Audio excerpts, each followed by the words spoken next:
Hello friends, আশা করি তোমরা সবাই খুব ভালো আছো আর সরস্বতী পুজো খুব ভালো করে এনজয় করেছো সবাই। তো চলো আজকে একটা ভিডিও নিয়ে তোমাদের সাথে শেয়ার করব।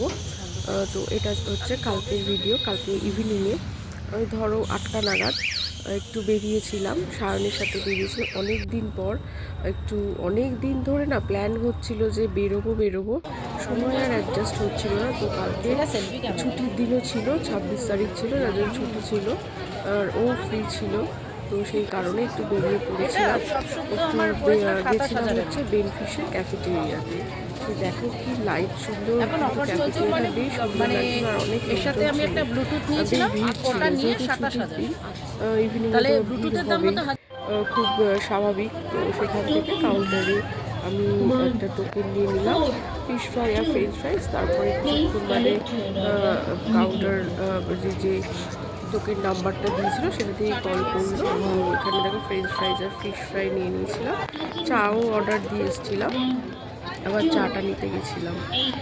তো চা নিয়ে ফিশ ফ্রাই আর ফ্রেঞ্চ ফ্রাইজ খেতে অনেক গল্প করেছি, এত ভালো সময়টা কাটছিল যে কী বলবো।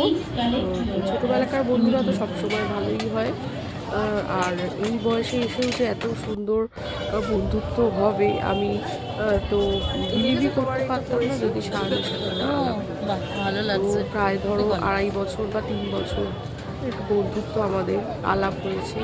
এর মধ্যেই এত সুন্দর একটা মানে কী বলবো রিলেশন, যে কি মানে এত ট্রাস্ট আর এত গভীরতা,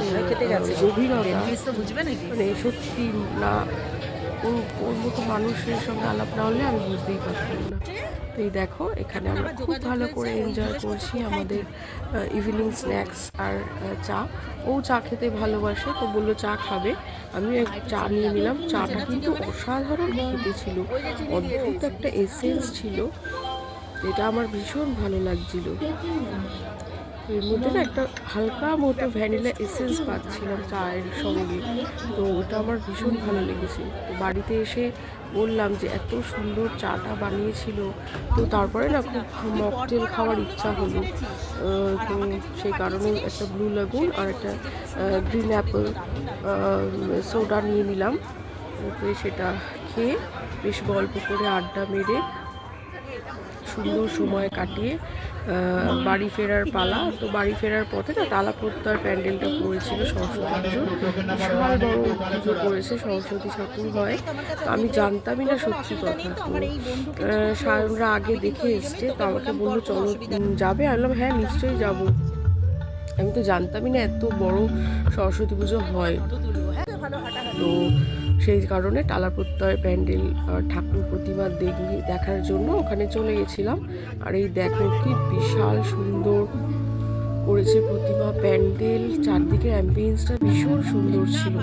তো দেখে মনটা পুরো ভরে গেল, এত ভালো লাগছিল। তো দেখে বেরিয়ে ওই মুখ থেকে না অটো পেয়ে গেলাম, তো দমদমে চলে আসলাম। তো দমদমে করে অটোতে করে ফিরেছিলাম, তারপরে একটা রিক্সা নিয়ে আবার বাড়ির দিকে রওনা দেব। ফাইনাল বাই বাই করছিলাম, অনেক সুন্দর সময় কাটালাম। তোমাদের ভিডিওটা কেমন লাগলো অবশ্যই জানিও, আর এরকম বন্ধুত্ব তোমাদের সাথেও হয়েছে এই বয়সে কিনা অবশ্যই আমাকে কমেন্ট সেকশানে জানিও। তো আজকের মতো এই ভিডিওটা শেয়ার করলাম, সুন্দর মুহূর্তের ভিডিও। চলো আজকের মতো টাটা বাই, আবার পরে কোনো ভিডিওতে দেখা হবে, সবাই ভালো থেকো।